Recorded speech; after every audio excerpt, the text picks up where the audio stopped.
જય ભીમ, જય સંવિધાન, નમો બધાય મિત્રો. હું છું જિજ્ઞેશ રાઠોડ ને મિત્રો દુઃખની વાત કરવાની હોય કે દલિતો ઉપર આભ ફાટી પડ્યું છે. કારણ કે જ્યાં જો અને દલિતો ઉપર અન્યાય, અત્યાચાર, બીજી કોઈ વાત નહીં. દલિતોની દીકરીઓ પણ અત્યારે સુરક્ષિત નહીં. તમે વિચાર કરો, દલિતોની દીકરીઓ પણ જગાવી નાખવામાં આવે, બળાત્કાર કરવામાં આવે, રેપ કરવામાં આવે. એટલે આવી રીતે આ દલિતો હવે ક્યાં સુધી સહન કરશે? તો મિત્રો એવી જ ઘટના એક સામે આવી છે અમરેલી જિલ્લાના જે લાઠી તાલુકાના જે ઝરખિયા ગામમાં, જ્યાં 4 દલિત યુવકો જે મજૂરી કામ કરતા હોય અને જે અમરેલીના સાવરકુંડલા જે બાયપાસ જે ચા પાણી પીવા ગયા હોય દુકાને, અને જ્યાં એક દુકાનની અંદર એક બાળક બેઠો હોય નાનો, અને જ્યાં દલિત યુવક છે તે વેફરનું પડીકું માંગતો હોય, અને જે ઓલો બાળક આંબી ન શકતો હોય, અને જે આ દલિત યુવક એને એમ કીધું કે લાય બેટા હું તોડી લઉં. એટલે આ બેટા કહેવાથી જે ઓલો દુકાનદાર વ્યક્તિ આને ઢોર માર મારી અને તારીખ 16 મેના રોજ ઢોર માર મારી અને આને ભાવનગર સલટી હોસ્પિટલમાં દાખલ કરવામાં આવ્યો હતો. અને જે હોસ્પિટલની અંદર જે જીવન મરણના જે ઝોલા ખાઈ રહ્યો હતો ને ગઈકાલે તેનું મોત નીપજ્યું. તમે વિચાર કરો મિત્રો, આ એક બેટા કહેવાથી લાય બેટા હું વેફરનું પડીકું એક તોડી લઉં, બેટા કહેવાથી ઢોર માર મારવામાં આવ્યો. અને 15 જણાની ટોળી 15 જણાની આખી ટુકડી ઢોર મારવામાં આવ્યો. અને 3 જે યુવક હતા એને પણ હાથ પગ ભાંગી નાખવામાં આવ્યા હતા, દલિતોના જે દીકરાઓ હતા એના. અને જે આ નિલેશ રાઠોડ હતો, જે મરણ જીવનના જે ઝોલા ખાઈ રહ્યો હતો જે ભાવનગર સલટી હોસ્પિટલની અંદર, અને જે ગઈકાલે એનું મૃત્યુ થયું. તમે વિચાર તો મિત્રો કરો, આ કેવી ઘટના કહેવાય. કારણ કે આ દલિતો ઉપર અન્યાય અત્યાચાર થતો હોય એટલે આવી રીતે હવે દલિતો કેટલુંક હવે સહન કરશે? તમે વિચાર તો કરો. કારણ કે આઝાદીના 75 વર્ષ ઉપર થતાં હજી આ દલિતોને હજી ન્યાય નથી મળતો. તમે વિચાર તો કરો મિત્રો, હજી સુરક્ષિત નથી. કારણ કે ફરિયાદ થઈ હોય ને પોલીસ પ્રોટેક્શન હોય છતાંય આ લોકો પોલીસની રૂબરૂમાં મારતા હોય છે. તમે વિચાર કરો. એટલે ગઈકાલે પણ આપણા વડગામના જિજ્ઞેશભાઈ મેવાણી પણ ન્યા કણે ગયા હતા. અને આમાં સરકારને ખાસ કરીને મારી નમ્ર વિનંતી અને અપીલ છે, કારણ કે આમાં ગંભીરતાથી નોંધ લેવી જોઈએ. અને આ પીડિત પરિવારનો જે 20 વર્ષનો જે યુવક છે એને નિલેશ રાઠોડનો આમાં જીવ ગયો છે અને મર્ડર કરી નાખવામાં આવ્યું છે. અને નિલેશ રાઠોડને જેના પપ્પાને જે 4 દીકરીઓ હોય છે અને જે એકનો એક 20 વર્ષનો જે દીકરો હોય છે અને મોતને ઘાટ ઉતારી દેવામાં આવ્યું છે. મિત્રો આ કેવી બાબત કહેવાય? કારણ કે અત્યારે આ રાજ્યમાં નહીં, ગુજરાત રાજ્યમાં નહીં, પણ હરેક રાજ્યમાં ભારતની અંદર દલિતો સુરક્ષિત નથી. એટલે ગંભીરતાથી પોલીસ વડાને પણ આમાં ખરેખર આમાં ધ્યાન દેવું જોઈએ. કારણ કે દિવસે ને દિવસે એક પણ દિવસ એવો ખાલી નહીં જતો હોય કે દલિતોનું મર્ડર નથી થતું કે અન્ય અત્યાચાર નથી થતો. મિત્રો તો એવા આપણા જે આ ન્યાય માટે આની અંદર ન્યાય મળવો જોઈએ ખરેખર. ને આની ઉપર ગુચ્છી ટોકનો પણ ગુનો દાખલ થવો જોઈએ. અને ખરેખર તો જેની જેલ હવાલે જ કરવા જોઈએ, અને જામીન ન મળવા જોઈએ એવી અમારી માંગ છે. અને ખરેખર આની ધરપકડ થવી જોઈએ, પણ હજી ધરપકડ નથી થઈ. અને આ પીડિતોને ન્યાય મળવો જોઈએ, અને સરકારમાંથી જે કાંઈ સહાય આવે તે પણ મળવી જોઈએ. અને જે અમરેલીના જિલ્લાના જે સામાજિક કાર્યકર્તાઓ છે તે પણ નું નિવેદન એક સામે આવ્યું છે, જે કાંતિભાઈ વાળાનું, કે આની અંદર આ લોકોની ધરપકડ નહીં થાય તો 25 તારીખે કલેક્ટર ઓફિસે પણ આત્મવિલોપન કરવાની પણ ચીમકી આપી છે. અને દરેક દલિત આગેવાનો અને મિત્રોને હાજર રહેવાનું એવું પણ કાંતિભાઈ વાળાનું કહેવું છે. અલગ અલગ સંગઠનો છે તે બધા હાજર રહે એવું કાંતિભાઈ વાળાનું કહેવું છે. અને જે કાંતિભાઈ વાળાએ આત્મવિલોપનની જે ચીમકી આપી છે, જે આ ઝરખિયા ગામનો જે આ યુવકને ઢોર મારી અને મૃત્યુને ઘાટ ઉતારી દેવામાં આવ્યું છે, એટલે ન્યાય માટે જે કાંતિભાઈ વાળાનું પણ નિવેદન સામું આવ્યું છે. એ પણ હું તમને વિડીયો અત્યારે મૂકું છું, તે પણ સાંભળો. અને જે આ લોકો અસામાજિક તત્વો દ્વારા જે એક વેફરનું પડીકું તોડવા બાબતથી, બેટા કહેવા બાબતથી ઢોર મારી અને આનું મૃત્યુ નિપજાયું, એટલે આ કેવી બાબત કહેવાય? તમે મિત્રો વિચાર તો કરો. કારણ કે દલિતો ઉપર દિવસે ને દિવસે અન્યાય અત્યાચાર વધતો જતો હોય છે. જોકે આ દલિતો રહ્યા એ કાયદાના દાયરામાં રહી અને કામ કરતા હોય છે. જો બાકી આ લોકોને કાયદો હાથમાં લેવો હોય ને તોય પણ અમે લઈ લઈશું, પણ અમે કાયદાના દાયરામાં રહી અમે કામ કરતા હોઈએ છીએ. એટલે ભાઈ તમે છે ને આમાં થોડુંક ધ્યાન રાખો. કારણ કે દિવસે ને દિવસે અન્ય અત્યાચાર થતો હોય છે. એટલે પોલીસ વડાને પણ મારો ખાસ હેતુ છે આમાં ગંભીરતાથી નોંધ લેવી જોઈએ અને આ પીડિત પરિવારને ન્યાય મળવો જોઈએ ખરેખર. અને આવા લોકોને તો જેલ હવાલે થવા જોઈએ. તો મિત્રો હવે અમરેલી જિલ્લાના જે કાંતિભાઈ વાળાનું નિવેદન છે એ વિડીયો તમે સાંભળો અને પછી આપણે આગળ વાતચીત કરશું. તો સાંભળો આગળ વિડીયો. જય ભીમ. જય ભીમ. મિત્રો, તારીખ 16/5/2025 રોજ અમરેલી બાયપાસ રોડ ઉપર એટલે કે અમરેલી વિસ્તારમાં એક માથાભારે અને જેને જાડી બુદ્ધિ કહેવામાં આવે એવા ભરવાડ જ્ઞાતિના વ્યક્તિઓએ આપણી સમાજના 4 યુવાનો ઉપર જીવલેણ હુમલો કર્યો. શું કામ જીવલેણ હુમલો કર્યો? નહીં જેવી બાબતે, એક વેફર લેવા બાબતે એક છોકરાને દુકાને, ભરવાડની દુકાને એક વેપારીનો છોકરો કહેવાતા વેપારી, બેટા લાવ હું હાથે એક વેફર લઈ લઉં એવું કહેતા તેમના પિતાએ આવું અમારા દીકરાને તારથી તું દલિત છો, તું અશુદ્ધ છો ને એમ અમારા દીકરાને બેટા કેમ કહેવાય એમ કહી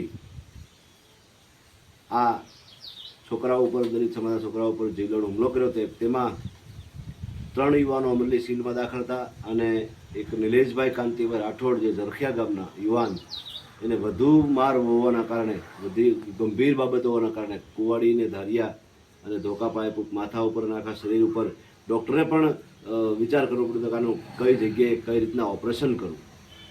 16 તારીખથી ભાવનગર હોસ્પિટલમાં દાખલ હતો. તે ગઈકાલે 22ના રોજ સાંજે 6:30 વાગે તેણે જીવ ગુમાવ્યો છે. તે ડેથ થઈ ગયો છે. મિત્રો, આવી ગંભીર બાબત અમરેલી જિલ્લામાં નહીં પણ ગુજરાત રાજ્યમાં બનતી જ આવે છે. આપણા છોકરાઓ ક્યાંક ને ક્યાંક ભોગ બનતા હોય છે અને અંતે આ મનુવાદીઓ, વિચારધારાવાળા લોકો આપણી ઉપર જીવલેણ હુમલો કરે છે અને આપણે એનો બદલો લઈ શકતા નથી. ફક્ત જન આંદોલન અને આવેદનો આપતા હોય છે. પણ હવે આને બાદથી ન મને તો લાત બતાડવાની પણ જરૂર, ફરજ પડે એવી છે. આપણે સંવિધાનિક હક લડતા હોઈએ છીએ પણ ક્યાંક ને ક્યાંક ન્યાય નથી મળતો. એનું કારણ આપણે પાછળ જે કંઈ લોકો ધ્યાન આપીએ છીએ એ વકીલ સારા રાખવો જોઈએ. જ્યારે એફઆઈઆર થાય ત્યારે એફઆઈઆરની અંદર સીંડા રહે, નજરે જોનાર સાહેદો રહેવા જોઈએ. મિત્રો, બીજી અધર જ્ઞાતિના લોકો જો જ્યારે ફરિયાદ થાય ત્યારે ડૉક્ટરનું મેડિકલ સર્ટિફિકેટ આવે ત્યાર પછી જ એની અંદર જે કંઈ જાઓ છે એ પ્રમાણે એફઆઈઆર કરાવતા હોય. આપણે ઉતાવળ કરી અમારા યુવાનો ઉપર એટલા લોકોએ હુમલો કર્યો છે. જ્યારે પોલીસ ધરપકડ કરવા જાય ત્યારે સત્ય હકીકત 15 ને બદલે 10 કે 12 હોય છે આરોપીઓ. બાકીના 3-4 આરોપીઓને આપણે પકડાવવા માટે ડેડ બોડી નથી લેતા અને આ રીતના આપણે માંગ કરતા હોય ત્યારે પોલીસ ગમે તે આરોપીને લઈ આવીને મૂકી દે છે. અને આરોપી બીજી અન્ય જગ્યાએ તેમની હાજરી બોલતી હોય છે, તેમની પાસે પુરાવા હોય છે. એટલે એના કારણે તેઓને જામીન પણ મળી જાય છે અને આખરી નિકાલ, આ કેસના આખરી નિકાલમાં શંકાનો લાભ આપી કોર્ટ છોડી દેતી હોય છે.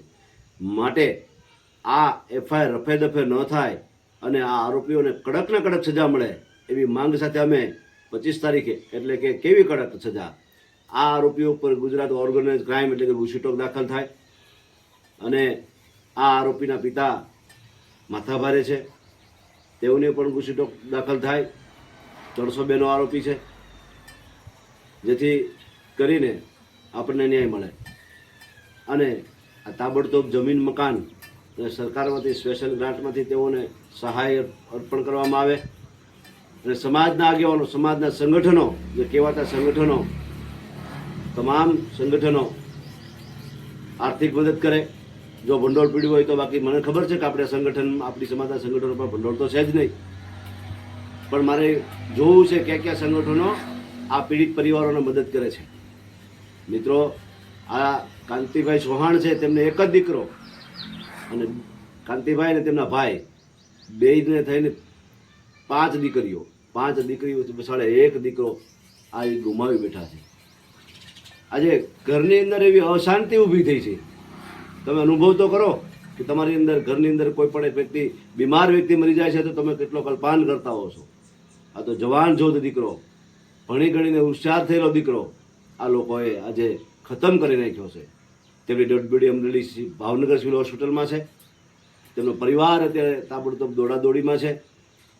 કયું સંગઠન ન્યા ગયું? અત્યારે જિગ્નેશભાઈ મેવાણી અને આપણી અમરેલી જિલ્લાના ભાઈ શ્રી પીએલ મારુ સાહેબ સહિતના કાર્યકરો ત્યાં હાજર છે. વિકીભાઈ, નવસતનભાઈ અને અન્ય ઘણા કાર્યકરો ત્યાં હાજર છે, પણ સમાજની અંદર જે મોટા મોટા સંગઠનોની વાતો કરે છે એ ક્યાં છે અત્યારે? મારે આ સંગઠનોને વાત કરવી છે, મારે સમતા સૈનિક દળને વાત કરવી છે, મારે સ્વયં સૈનિક દળને વાત કરવી છે, મારે ભીમ આર્મીને વાત કરવી છે, મારે બાકી ઘણા સંગઠનો છે, નામ નથી લેવા જેવો. હિમ યુવા સેના રાજકોટ પણ કહું છું કે 25 તારીખે અમરેલી મુકામે તમે આવો. જો નહીં આવો તો તમને મેણું રહી જશે, અને હું આ 25 તારીખ બાદ ખુલ્લા પાડીશ. જો 25 તારીખ પહેલા આરોપી ન પકડાય, આ આરોપી પર ગુસ્સીડોક ન દાખલ થાય, તાત્કાલિક રાહે તેઓને સરકારના નિયમ પ્રમાણે જમીન મકાન પ્લોટ ન મળે તો હું આત્મવિલોપન કરવાની ધમકી આપું છું. મારી સાથે ઘણા મિત્રો જોડાણા છે, દીપકભાઈ ઝાલા, રમેશભાઈ ચૌહાણ મરડા અને અન્ય ઘણા લોકો કે જે 25 તારીખે પોતાનો દેહ ત્યાગ કરવા, એટલે કે અમે અમારા શરીર ઉપર કેરોસીન છાંટીને આત્મહત્યા કરવાના છીએ. જ્યારે પણ એક દલિત યુવાન કે દલિત દીકરી ઉપર બળાત્કાર થાય ત્યારે અમારે બલિદાન દેવાની વાત આવે છે. મિત્રો 2015માં પણ વડલી પ્રકરણમાં મેં આત્મવિલોપન કર્યું હતું, ત્યારે એને તાબડતોબ સાઉન્ડ વાસમાં જમીન મકાન મળ્યા હતા. બાબા સાહેબ આંબેડકર સ્ટેચ્યુ સાવરકુંડલામાં મૂકવામાં આવ્યું ત્યારે અમે અરજી કરી, પણ અરજીથી 9 મહિના એટલે અમે આત્મવિલોપન કર્યું. ત્યારે બાબા સાહેબ આંબેડકર સ્ટેચ્યુને મંજૂરી આપવામાં આવી. ઉનાકાંડ એટલા બધા દલિતોને માર્યા, ત્યાં પણ અમે જન આંદોલન કર્યું, બજારો બંધ કરાવી. ત્યારે એના ગુજરાતના નહીં પણ ભારતના તમામ નેતાઓ દોડતા થઈ જતા નથી. આ સમાજના, આ બીજી અન્ય સમાજના નેતાઓ ક્યાંય ગયા નથી દલિતો ઉપર અત્યાચાર થાય ત્યારે. જન આંદોલનની તાકાત છે. તો 25 તારીખે પણ આ તમામ નેતાઓ, બની બેઠેલા નેતાઓ કે પછી કાર્યરત નેતાઓ આ પીડિતોની મુલાકાત લે અને તેમને પૂરતો સહાય પોતાના ખિસ્સામાંથી પણ આપે એવી આશા સાથે હું 25 તારીખે કલેક્ટર. તો મિત્રો તમે જે આ વિડીયો જોઈ શકો છો તે નિલેશ રાઠોડ છે, અને જે અસામાજિક તત્વો દ્વારા જે 10 થી 15 જણાની જે ટોળકી હતી, અને જે આ નિલેશ રાઠોડ ઉપર જે ઢોર માર મારવામાં આવ્યો હતો જે ગઈ તારીખ 16 મે, અને જે આજે જીવન મરણના જે ઝોલા ખાઈ રહ્યા હોય જે ભાવનગર સલ્ટી હોસ્પિટલની અંદર, અને ગઈકાલે તેમનું મૃત્યુ નીપજ્યું હતું. તો દલિત સમાજની માંગ છે આને ન્યાય મળે આ પીડિત પરિવારને. તો મિત્રો તમે જે આખો આ વિડીયો જોયો, જે નિલેશભાઈ રાઠોડ જે હોસ્પિટલની અંદર, ભાવનગર સલ્ટી હોસ્પિટલની અંદર જે જીવન મરણના જે ઝોલા ખાઈ રહ્યા છે, અને જે 16 તારીખે જે ઢોર માર મારવામાં આવ્યો હતો, અને જે અસામાજિક તત્વો દ્વારા જે વેફરનું જે પડીકું તોડવા બાબતથી, અને જે ઓલા દીકરાને જે ભેટો કહેવા બાબતથી જે આ 10 થી 15 જણાની જે અસામાજિક તત્વો દ્વારા જે ટોળકી રસી અને જે નિલેશને અને ચાર દલિત યુવકને ઢોર માર મારવામાં આવ્યો, એને દોડાવવામાં આવ્યા વાડીની અંદર, અને ઢોર માર મારી અને 16 તારીખે જે આ ભાઈનું હોસ્પિટલમાં જે દાખલ કરવામાં આવ્યો હતો જે નિલેશ રાઠોડનો, અને 7 થી 8 દિવસની અંદર જે જીવન મરણના જે ઝોલા ખાઈ રહ્યો હતો, અને જે ગઈકાલે જે તેનું મોત નીપજ્યું, જે આને મોતને ઘાટ ઉતારી દીધો જે આપણે નિલેશભાઈ રાઠોડનો જે દલિત યુવકનો, અને જે આ અસામાજિક તત્વો દ્વારા જે 10 થી 15 જણાની જે ટોળકી બની અને ઢોર માર મારવામાં આવ્યો હતો, એ ગંભીર બાબત કહેવાય. પોલીસ વડા અને સરકારને તો આમાં ખરેખર ગંભીરતાથી નોંધ લેવી જોઈએ, આની ઉપર કડકમાં કડક સજા થવી જોઈએ એવી અમારી દલિત સમાજની માંગ છે. જોકે આ દીકરો જે 20 વર્ષનો છે, તેના માતા પિતાને, અને જે એના માતા પિતાને 4 છોકરીઓ અને એક જ દીકરો 20 વર્ષનો હતો, એટલે ખરેખર એ દુઃખની વાત કહેવાય. એટલે દલિત સમાજની અમારી એટલી માંગ છે કે આની ઉપર કડકમાં કડક કાર્યવાહી થાય અને આની ઉપર ગુનો દાખલ થાય એવી, અને તાત્કાલિક ધોરણે આની ધરપકડ થાય એવી અમારી માંગ છે. કારણ કે દલિતો ઉપર અન્ય અત્યાચાર દિવસે ને દિવસે વધતો જતો હોય, તો હવે અમે દલિતો હવે સહન કેટલું કરી શકીએ? એટલે હવે અમારી કોઈ સહન શક્તિ કરવાની કોઈ તેવડ નથી, બરોબર? એટલે હવે પછી આવનારા દિવસોમાં અમારે ખોટો કાયદો હાથમાં ન લેવો પડે. એટલે ખરેખર આની અંદર ગંભીરતાથી નોંધ લઈ અને સરકારને ખાસ વિનંતી કે આમાં તાત્કાલિક ધોરણે આમાં જે નિલેશ રાઠોડને એના પરિવારોનો, પીડિત પરિવારોને ન્યાય મળી રહે એવી અમારી દલિત સમાજની માંગ છે. અને જે કાંતિભાઈ વાળા દ્વારા પણ જે નિવેદન સામે આવ્યું હતું તારીખ 25ના રોજ જે કલેક્ટર ઓફિસની સામે જે આ પીડિત પરિવાર, જે નિલેશ રાઠોડના જે પરિવારને જે ન્યાય માટે જે સરકારમાંથી જે કાંઈ ન્યાય મળે અને જે કાંઈ એને સહાય મળે એવી માંગ છે આજે કાંતિભાઈ વાળાની. અને ધરપકડ તાત્કાલિક થાય, અને નહીં થાય સરકાર દ્વારા આને ન્યાય નહીં આપવામાં આવે, તેમને સહાય નહીં આપવામાં આવે તો આવનારા દિવસોમાં 25 તારીખના જે કલેક્ટર ઓફિસે જે કાંતિભાઈનો વિડીયો તમે સાંભળ્યો, આવનારા દિવસોની અંદર કાંતિભાઈ વાળાએ જે આત્મવિલોપન 25 તારીખે કરશે એવી પણ ચીમકી આપવામાં આવી છે. અને દલિત સમાજના જેટલા સંગઠનો છે એટલા હાજર રહેવું એવું કાંતિભાઈનું કહેવું છે. તો મિત્રો વિડીયોમાં એટલું જ. જય હિન્દ, જય ભારત.